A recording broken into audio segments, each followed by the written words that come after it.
As far as we know, we are the only species that produces tears. Hi, my name is Professor Sophie Scott and I'm based at University College London, where I study the cognitive neuroscience of human communication. So other animals show anger, other animals show signs of sadness, other animals show aspects of laughter. We are the only animal that also, across occasionally all of these examples, produces fluid in our tear ducts. Tears are there to keep your eyes moist, and that's doing that job across many different sorts of animals. In us, we also produce these excess tears, and that seems to be some kind of further emotional marker, possibly of intensity. There's even been an argument that there may be a different chemical makeup to your tears depending on your emotional state, and maybe that has a communicative element. We still don't really know. All we do know is that we are probably the only animal that genuinely weeps. There's quite an interesting literature on crying, so crying with sadness, a sort of sobbing sound. I always assumed that people didn't do it unless they absolutely had to, because I personally hate crying and I feel terrible when I've been crying. But there is a very robust literature showing that the majority of people, about 80% of people, feel better when they've been crying. And that's true of men and of women.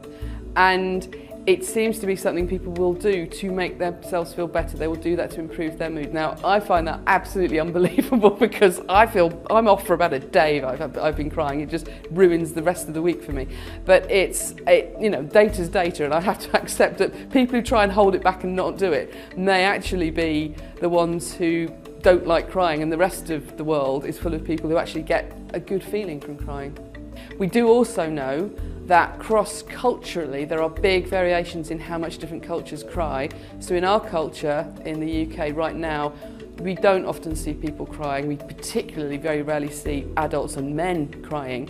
Now that is quite a recent development. If you go back 150 or so years, crying wasn't just a more common behaviour. It was appropriate behaviour in many different situations, but in fact it was a sign of sophistication and emotional ability in men.